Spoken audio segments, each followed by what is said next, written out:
tonight with Wayne Todd, better known as Jester McCool in the local crowd. Yeah. How's it going, Wayne? How are you tonight? Doing well. How you doing? Very good, very good, very good. So you're a local boy. I understand that you were actually born and raised right here in Fountain Valley. I was born in Anaheim. I moved to Fountain Valley in '64. So still a So pretty much Fountain California Valley, yeah. born and raised. Yep. Very, very cool. You know, So was that your draw to Fitzgerald's? Was it you had already known about the club, or? No, actually, I met Jackie with, the first time I had a band going on. James was part of that band back then, 5, 6 years ago, and it was at Harvey's Steakhouse in Huntington that I met her. Then I started doing some shows at the 601. I think it's gone now, but it was in Fullerton. And so I already knew her before even Fitzgerald. Fitzgerald's kind of a weird place because I know people there. Right, They're all Fountain Valley bred. It was like I talked to somebody for an hour or two and realized, yeah, you were in my English class, you Right? know. Isn't that weird? Hey, but what Fun. that, let's Small not get town. going a little too far yet. Let's talk about when you first picked up. What got you into music? Let's Yeah. talk about you. What was the first Who instrument you is- picked up? It was a guitar. What really, it's kind of funny actually. My sister and my dad, I think it was mostly my sister, I don't know, but those two, the family had got a classical guitar, and the two of them were trying to learn, and I was hearing way too much Tom Dooley. You know, I mean, God bless Tom Dooley, you know, it was way too much. So, one sister, her husband played guitar, and I asked him, I said, hey, dude, teach me how to play this thing. I can't take no more Tom Dooley. And I think the first song was, there was 3, and I think the Horseman No Name one. And the next song was Born on the Bayou by Creedence. Nice. Yeah. Nice. So, and after that I was just hooked. I played How old were you when you did 14. pick up the guitar? 14. 14, yeah. Wow. Any other instruments? Do you play any other instruments? When I record, I do. You wouldn't catch me on a stage with, Less than like the a xylophone? keyboard or whatever. I mean, I should never say never. Never but say that- never. But One man band. I'll lay down keyboard parts and things like So that. you never Just played do- Fountain Valley High School band or anything like that? No. No. Okay. No, I just played with. I hung around my friends and played little monkey songs, you know.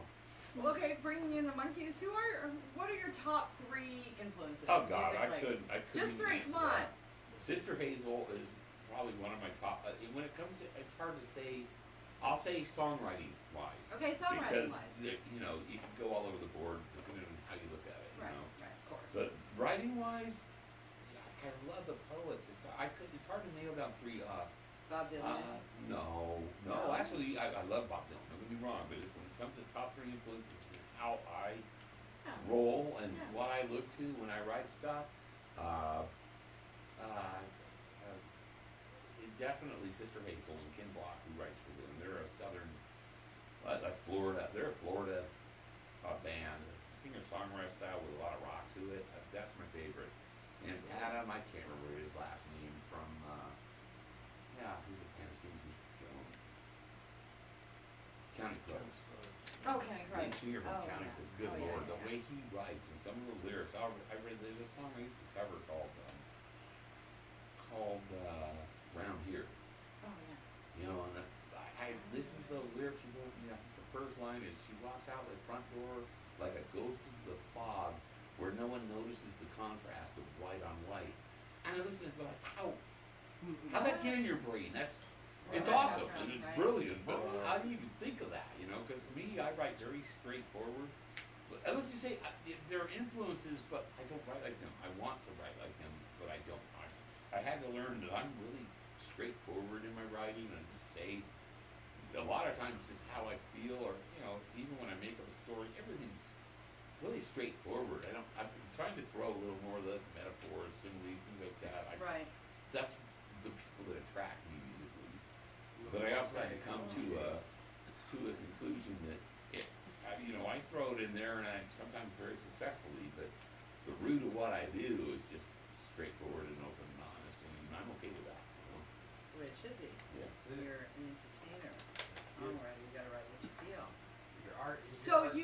bring in, okay, you just brought up that you write some originals, so let's talk about some of those. We've heard a few recently, and I believe we have some that we're going to throw in here in a little bit. Yeah, absolutely. But let's talk about Red Shoes, because first of all, Red it's a Shoes. really interesting name for a song, and I understand there's a little bit of a story behind that, so why don't you share that with us? Red Because you're Boots. not wearing any red boots, so what's the story? Red Boots is kind of there's so many levels to it. I actually really like the song. And I thought it was just, at first it was a little different than I typically write. The style's a little different, which is alright.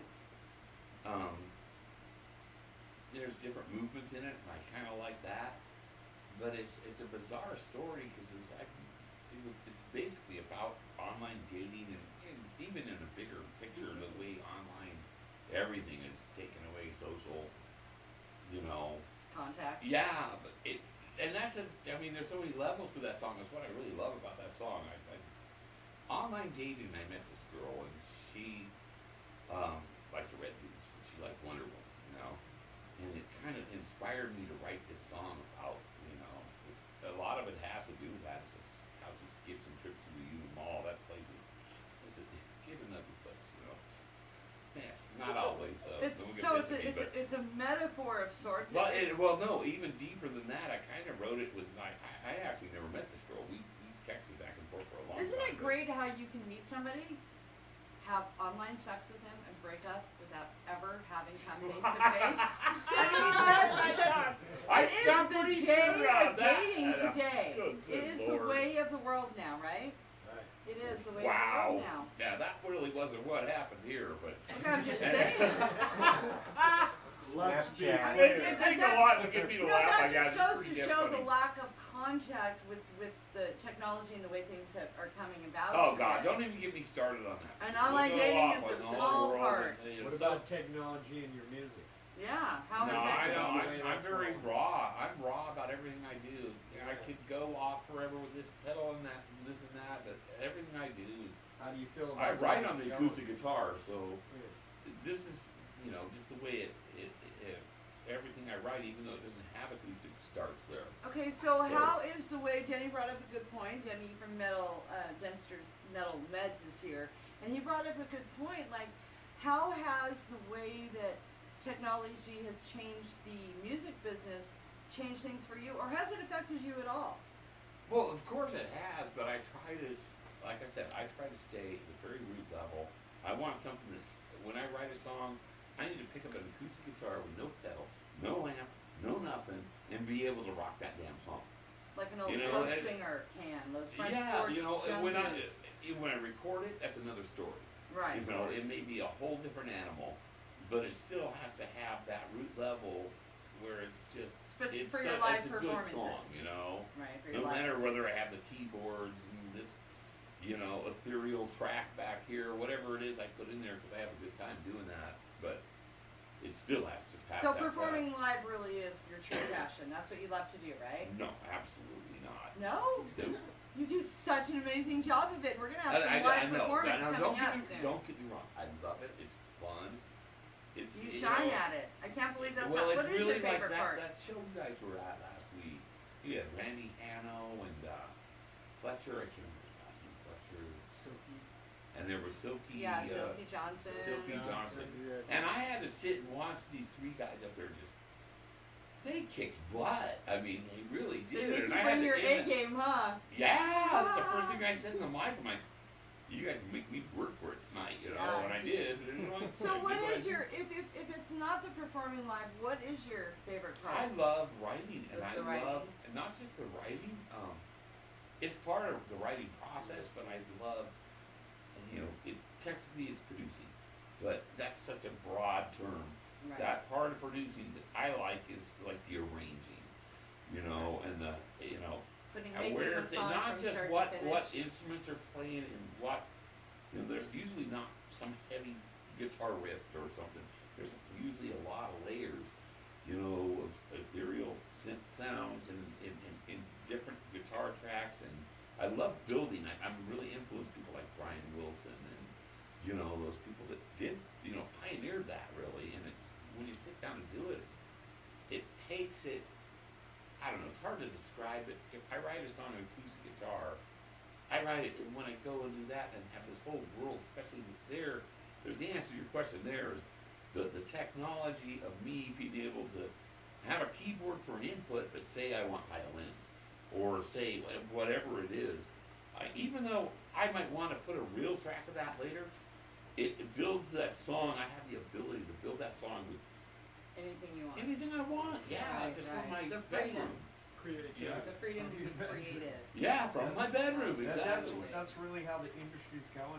It's so much simpler to make. Well, you music. know, this stuff's not, Recording. you know, I could buy that, I go get what I've done mastered, and it could be somewhat radio ready, but it wouldn't be, you know, I don't, It's better if you take a hand It's- in your own mastering. no, I I'll feel- leave that to the experts that do just mastering, you know. I'll do my own producing, I'll do my own mixing, and ask a lot of questions and pick the best brains I possibly can get my, you know, hands on. Right. But yeah, So these the people that do recording know to how the to master, that's. professionals? Oh yeah, but you know what, I So like, like Denny Stelly from C4Oc Radio, he does a fantastic job with recording, engineering, and production here at the Boom Shelter. As a matter of fact, the sound tonight is thanks to him and thanks to C4Oc Radio. We are actually going to wind up the interview with one more question before we do a little live set and stuff. I wanted to find out, what are your 3 favorite songs at the moment to play live? What are your 3 favorites? Originals and cover tunes. I actually really love playing Lady Marmalade. We That's love just that too. so- it's just- C4 is hooked on yeah. that. It's just fun to play, you know. And on my Okay. originals, I really like Boots because it's different than I different. typically do. I typically write very pop-like and very solid, No, I like the Riveted song. but that's a 3-4 cool song. chord songs, you know, with a lot of layers. Boots has a lot of things going on and a lot of movements, almost Paul McCartney style, you know. Got a lot of layers Now, I don't like want to you. compare myself to Paul, but you know, forgive me, but No, but you're like an onion, many layers. And we're going to get to know more of Wayne Todd, Jester McCool. Make sure you get out to Fitzgerald's on Wednesday night, Acoustic Brew. You can see him, Randy Hanno, Fletcher, Silky Johnson, and many of the others that we hope to have in the studio. We also have tonight here with us the bass player that kicks it at Fitzgerald's now and again, with Jester, with Wayne, as we like to call him here at the house, because he's just Wayne oh, to us. James. James Awesome. is here, Yeah. and they're gonna do a live set soon, and we're gonna get some of that recording in here tonight. So thanks so much, Wayne, for being with us tonight. I really did enjoy getting to know you a little bit better. Nice. Thanks so for much. having me. Woo! Thank you. All right.